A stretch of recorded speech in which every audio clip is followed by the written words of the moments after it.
జై ఎన్టీఆర్,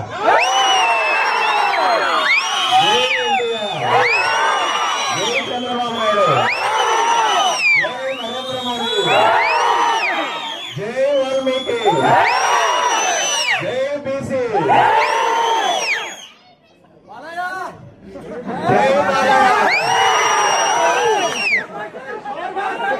జై పవన్ కళ్యాణ్, జై ఎన్టీఆర్.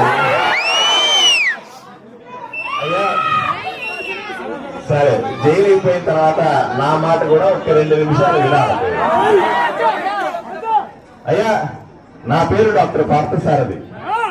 నేను భారతీయ జనతా పార్టీలో నరేంద్ర మోదీ శిష్యుడిగా, జాతీయ కార్యదర్శిగా, భారతదేశ రక్షణ రంగానికి సంబంధించిన ఒక డైరెక్టర్గా ఎన్నో భారతీయ